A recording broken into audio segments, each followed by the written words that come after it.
नमस्कार दोस्तों, मैं हूं नवीन और स्वागत है मेरे YouTube चैनल पर। दोस्तों, ऑन ग्रिड सिस्टम लगने के बाद समझ आया कि ऑन ग्रिड इन्वर्टर जो है एक किसी बैंड में काम करता है और इनपुट ग्रिड वोल्टेज जो है अगर उस बैंड के बाहर है या तो ज़्यादा है या कम है, उस केस में आप पावर एक्सपोर्ट नहीं कर पा रहे हो, इन्वर्टर ट्रिप हो जा रहा है और इस चीज़ का कोई समाधान नहीं दे रहा है।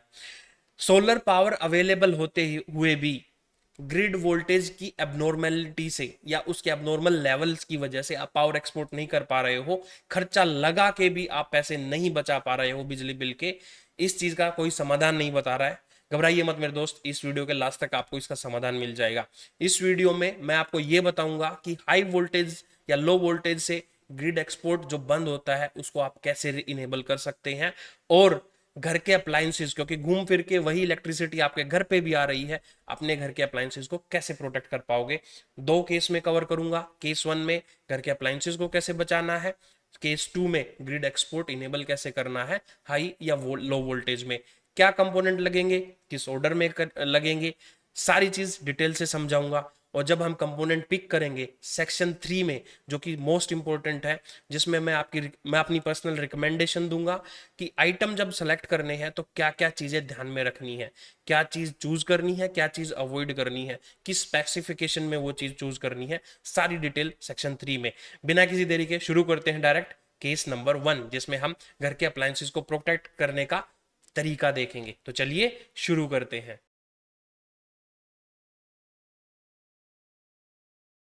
दोस्तों, मैं आ गया हूं अपने सिस्टम स्क्रीन पे। यहां पे हम देखेंगे केस नंबर 1 में, जिसमें सबसे पहले हम ये देखेंगे कि घर के अप्लायंसेस को सबसे पहले कैसे प्रोटेक्ट करना है हाई या लो वोल्टेज से। क्या एडिशनल चीज लगानी पड़ेगी हमें अपने घर के अप्लायंसेस को बचाने के लिए अगर ग्रिड एक्सपोर्ट के टाइम वोल्टेज हाई हो जाती है या लो हो जाती है। सेकंड केस में हम ये देखेंगे कि घर के अप्लायंसेस को बचाने के साथ साथ एक्सपोर्ट इनेबल कैसे करना है। तो चलिए शुरू करते हैं। केस नंबर 1, जिसमें हम अप्लायंसेस को बचाएंगे, स्टार्ट करते हैं बिल्कुल फर्स्ट स्टेप से। हमारे घर इलेक्ट्रिसिटी जो आती है वहां पे हमें सबसे पहले एक नेट मीटर लगा हुआ होता है। उसके साथ ही साथ एक जो नेट मीटर है वो बाई डायरेक्शनल पावर फ्लो करता है, इंपोर्ट भी करता है और एक्सपोर्ट भी करता है। साथ ही साथ एक सोलर मीटर लगा हुआ होता है जो सिर्फ पावर को एक्सपोर्ट करेगा। सोलर मीटर से पावर इंपोर्ट नहीं होती, डायरेक्ट एक्सपोर्ट होती है। अब सोलर पैनल्स होते हैं, उसके साथ डीसीडीबी बॉक्स होता है, एक ऑन ग्रिड इन्वर्टर होता है और एक एसीडीबी बॉक्स होता है। अब यहाँ पे मैं ग्रीन एरो से पावर एक्सपोर्टिंग को दिखा रहा हूँ। सोलर पैनल से सबसे पहले पावर जो आएगी वो डीसीडीबी बॉक्स के अंदर आएगी। उस डीसीडीबी बॉक्स उस पावर को फॉरवर्ड करेगा इन्वर्टर के अंदर। इन्वर्टर उस पावर को एक्सपोर्ट करेगा एसीडीबी के अंदर, एसी की फॉर्म में, एसी जो ग्रिड इलेक्ट्रिसिटी में एक्सपोर्ट होगी। सिंक्रोनाइजेशन करेगा और पावर एक्सपोर्ट करेगा। अब एसीडीबी से वो पावर एक्सपोर्ट होगी कहां पे, सोलर मीटर के अंदर, और सोलर मीटर उस चीज का रिकॉर्ड रखेगा कितनी पावर जनरेशन हुई है, और वो फेड कर देगा आगे किसको, नेट मीटर को, और नेट मीटर से वो चली जाएगी ग्रिड एक्सपोर्ट में। अब वहीं से ही पावर हमारे घर में आएगी। अब हम देखेंगे कि घर में जब पावर आ रही है तो उसको प्रोटेक्ट कैसे करना है। सबसे पहले एक एमसीबी लगानी है ताकि हम पावर को ऑन ऑफ कर पाएं, पूरे घर में जो ग्रिड इलेक्ट्रिसिटी है उसको ऑन या ऑफ कर पाएं। उसके बाद जो दूसरा कंपोनेंट लगेगा SPD, surge protection device. Voltage जो सर्जिस आते हैं उनके घर, मतलब उनसे अपने घर के अप्लायंसेस को बचाना। जो अचानक कई 1000 वोल्ट्स में सर्जिस आ जाते हैं, जिनको एक सिंपल एमसीबी या वोल्टेज गार्ड नहीं बचा पाता, उनको ये सर्ज प्रोटेक्टर बचाता है। Make sure type 1 plus type 2 surge protector लें। अगर आपको कनेक्शन डायग्राम देखने हैं, मेरी वीडियो जो सेफ्टी बॉक्स के ऊपर बनी हुई है, वीडियो नंबर 79, आप चेकआउट कर सकते हैं। हर चीज को डिटेल से समझाया है मैंने। अब एमसीबी की आउटपुट को आप पैरेलल में जोड़ेंगे एसपीडी से। एसपीडी के बाद आपको वोल्टेज प्रोटेक्टर लगाना है। उस प्रोटेक्टर का काम क्या है, आप एक लिमिट सेट कर देते हो वोल्टेज की, अपर लिमिट और लोअर लिमिट। अगर उसके ऊपर है या उसके नीचे है लिमिट के, मतलब उस बैंड के बाहर वोल्टेज है, वो ट्रिप कर देगा, आगे पावर नहीं भेजेगा। इससे आपकी चीजें सेफ गार्ड रहेंगी। अब इस हाई वोल्टेज है लेकिन स्टिल यूजेबल वोल्टेज है, लेट्स से 240 से ऊपर चली गई, 250, 260 या 270, उस केस में आपके अप्लायंसेस काम करेंगे लेकिन डैमेज होने के चांसेस ज्यादा हो जाते हैं जैसे जैसे वोल्टेज 250 को क्रॉस करती है। उस चीज को स्टेबलाइज करने के लिए आप एक voltage stabiliser, main line voltage stabiliser.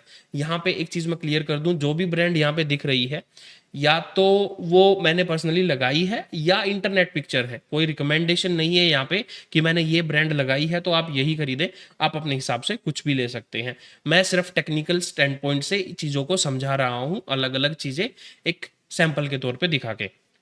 अब वोल्टेज गार्ड के आउटपुट को आपको मेन लाइन स्टेबलाइजर के इनपुट में डालना है और मेन लाइन स्टेबलाइजर के इनपुट को एक आरसीसीबी में देना है। अपने घर के अंदर जो भी लीकेज होते हैं, चाहे वो अर्थ लीकेज हो जाए किसी भी रीजन से, पुरानी वायरिंग है या कोई और रीजन है, अगर हमने गलती से किसी तार को टच कर दिया या कोई भी इलेक्ट्रिक करंट का फ्लो हो गया हमारी बॉडी से, उस चीज से आरसीसीबी बचाती है।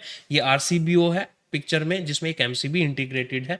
आप ये लगाइए और इसके आउटपुट पे जो इलेक्ट्रिसिटी होगी वो आपके घर पे जाएगी, आपके घर के मेन डीबी में जाएगी, जहां से डिस्ट्रीब्यूट हो जाएगी अलग अलग फ्लोर्स पे या अलग अलग रूम्स में, जैसे भी आपका स्ट्रक्चर है। तो ये था केस 1, जिसमें हम कैसे प्रोटेक्ट करेंगे। ये 4 या 5 डिवाइसेस लगाएंगे जिनसे हमारे घर के अंदर फुल प्रोटेक्शन मिलेगा। कुछ डिवाइसेस आप ऑलरेडी लगा चुके होंगे, लगी हुई होंगी नॉर्मली। अगर जो मिसिंग है आप इस सीक्वेंस में ऐड कर सकते हैं। डिवाइसेस अगर आपको बाई करना है तो जो टॉप रिकमेंडेशन लिस्ट है मेरी, उसको मैं वीडियो में लिंक में ऐड कर दूंगा। बढ़ते हैं केस नंबर 2, जिसमें हम देखेंगे कि घर के अप्लायंसेस को बचाने के साथ साथ ही अगर इन्वर्टर ट्रिप कर दे रहा है हाई या लो वोल्टेज में, उसकी पावर एक्सपोर्ट कैसे इनेबल करनी है। बढ़ते हैं आगे। केस नंबर 2 स्टार्ट करते हैं उसी पॉइंट से ताकि आपको डिटेल से समझ आए। हमारी ग्रिड इलेक्ट्रिसिटी आती है नेट मीटर में, सोलर मीटर में। हमने ये सेक्शन कवर कर लिया कि सबसे पहले एमसीबी में डालनी है पावर, फिर एसपीडी में, फिर वोल्टेज गार्ड में, फिर वोल्टेज स्टेबलाइजर में, फिर आरसीबीओ में, और फिर आपके घर की इलेक्ट्रिसिटी चली जाएगी। अब देखते हैं जो प्रोटेक्शन हमें एक्सपोर्टिंग लाइन पे चाहिए, ग्रीन लाइन पे, जहां पे ग्रीन एरो से मैंने डिनोट किया है, वो कैसे प्रोटेक्ट करना है। सोलर पैनल को सबसे पहले डीसीडीबी में फेड करते हैं। आपको कंपोनेंट ऑन ग्रिड इन्वर्टर, यहाँ पे एक स्टेबलाइजर लगाना होगा मेरे दोस्त, जो पावर को रेगुलेट करेगा। डाउट क्लियर कर दूंगा मैं बोनस टिप में, पावर एक्सपोर्टिंग होती है या नहीं होती है। कई डाउट होते हैं जो आप मेरे से कमेंट में पूछते हो, जो सेक्शन नंबर 3 है, सब डाउट वहां पे क्लियर कर दूंगा मैं आपको। यहाँ पे एसीडीबी, यहाँ पे हमने एक कंपोनेंट ऐड किया, क्या, हमारा वोल्टेज स्टेबलाइजर। इसके साथ ही मैं दूसरा एक और कंपोनेंट रिकमेंड करूंगा, एक वोल्टेज गार्ड एसीडीबी के अंदर ही आप एडिशनल ऐड कर दो। उससे क्या होगा, हाई या लो वोल्टेज से भी एक्सट्रीमली हाई, क्योंकि वोल्टेज गार्ड है वो लगभग 400 से 500 वोल्ट तक काम करता है, उसके ऊपर एसपीडी काम कर देगा आपका। लेकिन अगर कंटिन्यूस हाई वोल्टेज है 300 से ऊपर, जिसमें हम नहीं चाहते कि वोल्टेज एक्सपोर्ट हो, क्योंकि वो चीज़ डैमेज कर सकती है इन्वर्टर को या वोल्टेज स्टेबलाइजर की जो पीसीबी होती है उसको, तो उस चीज़ से बचाने के लिए आप यहाँ पे वोल्टेज गार्ड लगा सकते हैं। साथ ही साथ कुछ एडिशनल फंक्शनैलिटी भी दिखाएगा आपको, रियल टाइम वोल्टेज या रियल टाइम करंट कितना एक्सपोर्ट हो रहा है ग्रिड के अंदर, वो चीज़ आपको रियल टाइम में दिखेगी यहाँ पे। अब कनेक्शंस जो फ्लो होगा, आई मीन पावर फ्लो, वो कैसे होगा, जो मैंने ग्रीन से डिनोट किया है। सोलर पावर से डीसीडीबी, डीसीडीबी से आपका जो इन्वर्टर है उसमें पावर आएगी, इन्वर्टर आगे फॉरवर्ड करेगा वोल्टेज स्टेबलाइजर। नॉर्मली जो ट्रांसफॉर्मर बेस्ड स्टेबलाइजर हैं ये बाई डायरेक्शनल के लिए बने हुए होते हैं 95%। अगर कोई एक्सेप्शनल केस है जिसमें एडिशनल फिल्टर सर्किट लगा रखे या चीजें हैं, वो है, हो सकता है, बट मोर और लेस सभी transformer based inverter, sorry stabiliser है, वोल्टेज स्टेबलाइजर, वो बाई डायरेक्शनल काम करते हैं। यहाँ पे स्टेबलाइजर एक्सपोर्ट करेगा किसमें, एसीडीबी, एसीडीबी से सोलर मीटर और सोलर मीटर से वापस नेट मीटर, और नेट मीटर फिर पावर को एक्सपोर्ट कर देगा। ये फ्लो है कि अगर आपको ऑन ग्रिड इन्वर्टर ट्रिप कर रहा है तो आपको एक स्टेबलाइजर लगाना होगा। जो ग्रिड इलेक्ट्रिसिटी बाहर से मान लीजिए 270 आ रही है या 280 आ रही है, तो वो ग्रिड इलेक्ट्रिसिटी को वो स्टेप डाउन करेगा। अगर लो वोल्टेज है 100, 120, 150, उसको अप करके 200 से 240 की रेंज में लाएगा, जो कि एक बेस्ट और सेफ लिमिट है एक ऑन ग्रिड इन्वर्टर के लिए, पावर एक्सपोर्टिंग के लिए। तो ये था केस नंबर 2। आप स्टेबलाइजर एक्सपोर्ट लाइन पे भी लगाइए जिससे आपका एक्सपोर्ट इनेबल हो जाए। अब एक स्टेबलाइजर से हो सकता है या दो लगाने पड़ेंगे, ये चीजें मैं बताऊंगा आपको बोनस टिप, जो कि सेक्शन नंबर 3 है। तो चलिए वो चीज भी कवर करते हैं, बोनस टिप, जहां पे मैं 10 अलग अलग चीजें बताऊंगा, रिकमेंडेशन या सजेशंस, जिसमें ये सारे डाउट आपके क्लियर हो जाएंगे। अगर इसके अलावा भी कोई डाउट है, कमेंट सेक्शन हमेशा अवेलेबल है, आप मुझे लिखिए और मैं 100% जवाब दूंगा उस चीज़ का। सबसे पहली चीज़, स्टेबलाइजर जो एक्सपोर्ट लाइन पे मैंने बताया केस नंबर 2 में, तभी यूज करना मेरे दोस्त जब नेसेसरी हो, जब रिक्वायर्ड हो। अगर वोल्टेज आपकी 270 तक मैक्सिमम जाती है, 275 मैक्सिमम आई वुड से, और मिनिमम आपकी 170 तक रहती है, तो स्टेबलाइजर मत लगाओ। उस केस में आपका ऑन ग्रिड इन्वर्टर एक्सपोर्ट करेगा, आराम से करेगा। घर के अप्लायंसेस को बचाने के लिए जो इंपोर्ट लाइन है, जो दूसरी लाइन मैंने बताया डायरेक्ट नेट मीटर से, रेड वाली लाइन में थी केस नंबर 1 में, वहां पे आप स्टेबलाइजर लगा सकते हो। वो चीज आपके घर की चीजों को सेफ गार्ड रखेंगी।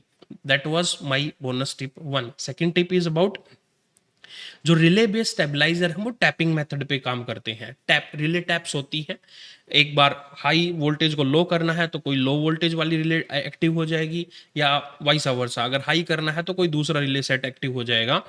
वो टैपिंग मेथड पे काम करता है। लेकिन इससे क्या प्रॉब्लम हो सकती है, ऑन ग्रिड इन्वर्टर ग्रिड पे जब एक्सपोर्ट करता है तो वो बिल्कुल सिंक में रहता है ग्रिड फ्रीक्वेंसी, और कुछ मिली सेकेंड के लिए भी अगर ग्रिड फ्रीक्वेंसी लॉस्ट होती है, वोल्टेज लॉस्ट होती है, वो इसको एरर काउंट करेगा। और उसका एक सेफ्टी एल्गोरिदम होता है जो बोलता है कि अगर ग्रिड इलेक्ट्रिसिटी में कोई भी अगर बाधा आई है, कोई भी इशू आया है, तो 30 सेकंड से लेके 3 मिनट तक, अलग अलग इन्वर्टर में अलग अलग टाइम होता है, 30 सेकंड से लेके 3 मिनट तक वो रुकेगा, फिर से ऑब्जर्व करेगा कि ग्रिड जो इलेक्ट्रिसिटी है वो स्टेबलाइज हुई या नहीं हुई। अगर हुई तभी वो पावर एक्सपोर्ट करेगा। अगर वोल्टेज फ्लक्चुएशंस आपकी है एरिया में और टैपिंग हो रही है बार बार रिले की, तो उस केस में आपके जो एक्सपोर्टिंग चीज है, जो एक्सपोर्ट हो रही है पावर, उसमें डिस्ट्रप्शन आ सकता है। ये चीज सेकंड पॉइंट है। पॉइंट नंबर 3, अगर आपका जो फ्लक्चुएशन स्पीड है वो ज्यादा है, फ्लक्चुएशन स्पीड का मतलब यह है कि जो वोल्टेज वेरी हो रही है वो फटाफट हो रही है, बार बार फटाफट, तो उस केस में रिले टैप्स होंगी बार बार, और बार बार टैप होंगी तो इन्वर्टर सेफ्टी एल्गोरिदम बार बार पिक्चर में आएगा, वो वेट करेगा और आपकी पावर एक्सपोर्टिंग में डिस्ट्रप्शन आएगा, दिक्कतें आएंगी। वो रुक रुक के चलेगा, हर रिले टैप पे वो रुकेगा, फिर चलेगा 2 मिनट या 3 मिनट, जैसा भी इन्वर्टर के अंदर प्रोग्रामिंग है उस हिसाब से। तो प्रीफर करना सर्वो बेस्ड स्टेबलाइजर लो। उस केस में आपकी पावर जो ग्रिड वोल्टेज है उसमें एबनॉर्मेलिटी नहीं आएगी, एक कांस्टेंट वोल्टेज हमेशा फ्लो होती रहेगी। तो प्रीफर करना, अगर फ्लक्चुएशन स्पीड हाई है तो आप सर्वो बेस्ड स्टेबलाइजर लो, ना कि रिले बेस्ड स्टेबलाइजर। नंबर 4, अब जब आप स्टेबलाइजर ले रहे हो सर्वो बेस्ड, तो अपने सप्लायर से जरूर पूछ लेना, डीलर से या जो भी सेलर है, कि ये जो स्टेबलाइजर है क्या ये बाई डायरेक्शनल पावर फ्लो के लिए बना है या नहीं बना है। कई बार फिल्टर सर्किट लग जाते हैं जिसमें रेजिस्टेंस क्रिएट होती है और प्रॉब्लम आ सकती है। तो एक बार जब भी सर्वो लो तो आप एक बार उनसे पूछ लेना कि मुझे एक्सपोर्ट लाइन पे कनेक्ट करना है, बाई डायरेक्शनल पावर फ्लो होगा, क्या ये उस पर काम करेगा या नहीं करेगा। ये चीज आपको इंश्योर करनी है। बढ़ते हैं point number 5। The low voltage on the grid side should not be less than 170 volts.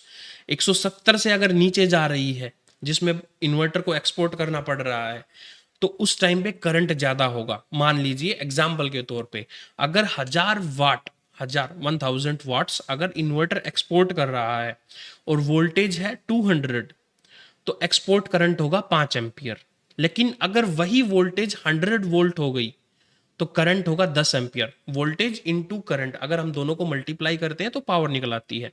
अगर वोल्टेज आधी हो गई तो करंट डबल हो जाएगा, और करंट डबल होगा तो हर चीज पे स्ट्रेस आएगा, क्योंकि हर चीज की एक करंट कैपेसिटी होती है। आपकी वायर्स की भी कैपेसिटी होती है, आपके इन्वर्टर की भी एक्सपोर्ट करंट कैपेसिटी होती है। उस केस में प्रॉब्लम आएगी। अगर वोल्टेज 170 से नीचे जा रही है तो इन्वर्टर पे स्ट्रेस लगना शुरू हो जाता है, और जैसे जैसे वोल्टेज नीचे जाएगी वैसे वैसे स्ट्रेस होगा। और यही चीज हाई वोल्टेज पे भी होती है।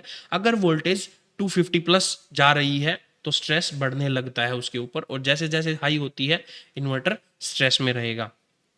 अब छठा, एक्सपोर्ट लाइन पे जो स्टेबलाइजर हम लेंगे उसकी कैपेसिटी 2 गुना होनी चाहिए आपके सोलर कैपेसिटी के, या जो आपका ऑन ग्रिड इन्वर्टर का साइज है। अगर ऑन ग्रिड इन्वर्टर 3 kVA है तो 6 kVA लो, अगर वो 5 kVA है तो 10 kVA। अब ऐसा क्यों कह रहा हूं क्योंकि जब एक्सपोर्टिंग होती है तो वो कंटिन्यूअस होती है और एक कंटिन्यूअस करंट होता है। और जब पावर एक्सपोर्टिंग पीक लेवल पे होती है 10 बजे से लेकर 2 बजे तक, उस टाइम पे अगर स्टेबलाइजर सेम कैपेसिटी का है या उससे थोड़ा सा ज्यादा है, स्ट्रेस हमेशा रहेगा, वाइंडिंग गर्म हो सकती है क्योंकि दोपहर में वैसे भी गर्मी होती है। तो मेक श्योर करना कि एटलीस्ट आपका 2 गुना हो इन्वर्टर वोल्टेज स्टेबलाइजर का साइज आपके ऑन ग्रिड इन्वर्टर के साइज के मुकाबले। बढ़ते हैं पॉइंट नंबर 3, नेक्स्ट पॉइंट पे इसी के, कि जिसमें इंपोर्ट लाइन पे अगर लगाना है तो 1.5x हो साइज, जो आपका पीक लोड है। पीक लोड मान लीजिए अगर आपका 5 किलोवाट है तो आप 7 या 8 किलोवाट का ले सकते हैं। अगर आपका 6 किलोवाट है या 7 किलोवाट पीक लोड है तो आप 10 केवीए मेन लाइन स्टेबलाइजर की तरफ जाएं। क्यों? क्योंकि पीक लोड हमेशा पीक पे नहीं रहता, वो ओकेजनली जाता है। नॉर्मल लोड रहता है बाकी टाइम पे, पीक लोड कभी कभी होता है। उस केस में 1.5 टाइम्स अगर आपका वोल्टेज स्टेबलाइजर है, वो कैपेसिटी है, तो वो अच्छे से हैंडल कर पाएगी। बढ़ते हैं पॉइंट नंबर 7। पॉइंट नंबर 7 के अंदर आप ये बोलोगे कि क्या एक सिंगल स्टेबलाइजर काम नहीं कर सकता? देखिए टेक्निकली वो काम करेगा। आप एक ही स्टेबलाइजर को एक्सपोर्ट इंपोर्ट पे लगा सकते हो, बट एक हाइब्रिड सिस्टम की लाइन की तरह हो जाएगा। ऑन ग्रिड सिस्टम में क्या होता है, सोलर मीटर डायरेक्ट कनेक्ट होता है ऑन ग्रिड इन्वर्टर से, और जो भी जनरेशन होती है उसका काउंट रखता है। अगर आपने सिंगल स्टेबलाइजर अगर एक्सपोर्ट लाइन पे रख दिया और वहीं से इंपोर्ट कर रहे हो, तो उस केस में क्या होगा, जब सोलर अवेलेबल नहीं होगा और आप ग्रिड इंपोर्ट करोगे, वो पावर भी solar meter as a generation की तरह यूज करेगा, और वो क्योंकि वो यूनिडायरेक्शनल है, काउंट बढ़ेगा। लेकिन अगर आप स्टेबलाइजर को आप इंपोर्ट लाइन पे यूज करोगे, तो उस केस में सोलर जनरेशन वहीं से ही आएगी, डायरेक्ट नेट मीटर में फेड होगी, सोलर मीटर बाईपास हो जाएगा, उसकी रीडिंग जीरो हो जाएगी। दोनों केस में सोलर मीटर की रीडिंग को इम्पैक्ट होगा, और इम्पैक्ट होगा तो उस केस से क्या होगा, रीडिंग गलत आएगी और डिस्कॉम आप पे पॉइंटिंग या फिंगर कर सकता है कि ये क्यों हुआ भाई। ये चीज आपके साथ ना हो तो बेस्ट रहेगा 2 अलग अलग स्टेबलाइजर लगाएं, और एक्सपोर्ट लाइन पे तभी लगाएं जब जरूरत हो। नेक्स्ट पॉइंट है, देखिए स्टेबलाइजर जब आप लगा रहे हैं एक्सपोर्ट लाइन पे, तो ये चीज इंश्योर है कि कुछ पावर लॉस करेगा, और वो पावर लॉस 5% से लेके 8% तक हो सकता है। सर्वो थोड़ा कम लॉस करता है, लेकिन जो रिले बेस्ड स्टेबलाइजर है वो थोड़ा ज्यादा लो पावर लॉस करता है। तो 5 से 8% इलेक्ट्रिसिटी का लॉस होता है। अगर इन्वर्टर ने 1000 वोल्ट एक्सपोर्ट किया है तो लगभग 950 या 930 920 वॉट्स के करीब वो एक्सपोर्ट करेगा आगे, जो ग्रिड सोलर मीटर में जाएगी। तो 5 से 8% एनर्जी का लॉस होता है। बढ़ते हैं पॉइंट नंबर नेक्स्ट पे 9 पे। जब आप स्टेबलाइजर ले ही रहे हैं तो मैं बोलूंगा कि कॉपर बेस्ड स्टेबलाइजर लीजिए, क्योंकि उसमें हाई करंट हैंडलिंग कैपेसिटी होती है और उसकी लाइफ भी अच्छी होती है। अगर आप स्टेबलाइजर एक्सपोर्ट लाइन पे ले रहे हैं, इंपोर्ट पे आप कोई भी ले सकते हैं, बट वहां पे भी मैं रिकमेंड करूंगा कि कोई भी स्टेबलाइजर ले रहे हैं कॉपर बेस्ड लो, थोड़ा महंगा आएगा बट वो पे बैक जल्दी ही कर देगा उसकी कॉस्ट का। और लास्ट आइटम नंबर 10, कि जो स्टेबलाइजर की ऑपरेटिंग वोल्टेज जो आप लोगे वो आपके फ्लक्चुएशन बैंड से थोड़ी ज़्यादा होनी चाहिए। मान लीजिए आपके एरिया में फ्लक्चुएशंस है कि 130 वोल्ट से लेके आपकी 250 260 तक जाती है, तो आप लीजिए 110 वोल्ट से काम करने वाला, 20 वोल्ट और कम और 20 वोल्ट और ज़्यादा 270 तक। अगर आपके एरिया में वोल्टेज 100 वोल्ट है, 120 है, तो आप 90 वोल्टेज से स्टार्ट होने वाला स्टेबलाइजर लीजिए। अगर वो और भी लो है तो 50 वोल्ट से। ऐसे ही हायर साइड में आप 300 वोल्ट तक चले जाइए अगर वोल्टेज हाई है। आप समझ गए होंगे मेरी बात। जो आपका बैंड है कम से लेके ज़्यादा तक, आप स्टेबलाइजर को और थोड़ा ज़्यादा बैंड का ले लीजिए, 20 वोल्ट और ज़्यादा कम, 20 वोल्ट और ज़्यादा हायर साइड पे। तो ये थे मेरे दोस्त बोनस टिप्स, जिसमें मैंने पूरी कोशिश की है कि जो आपके डाउट्स होते हैं कमेंट सेक्शन में वो मैं अच्छे से समझा पाऊँ। आपको इस वीडियो का कंटेंट कैसा लगा, क्या मैं इंप्रूव कर सकता हूँ या क्या चीज़ अच्छी लगी, कमेंट सेक्शन में जरूर लाना मेरे दोस्त। मेहनत बहुत लगती है आपके लिए कंटेंट लाने में, आपकी प्रॉब्लम को सुन के समझ के एक डॉक्यूमेंट में उसको ढाल के और प्रेजेंट करना मेहनत लगती है। अगर आपकी भाई की मेहनत अच्छी लगती है तो प्लीज़ अप्रिशिएट कीजिएगा, एक अच्छा सा प्यारा सा कमेंट इस वीडियो के कमेंट सेक्शन में ज़रूर डालिएगा। चैनल पे नए हैं तो चैनल को सब्सक्राइब कीजिएगा। मिलता हूँ जल्दी ही किसी अगली वीडियो में किसी नए समाधान के साथ। तब तक के लिए मुझे दीजिए इजाज़त। नमस्कार।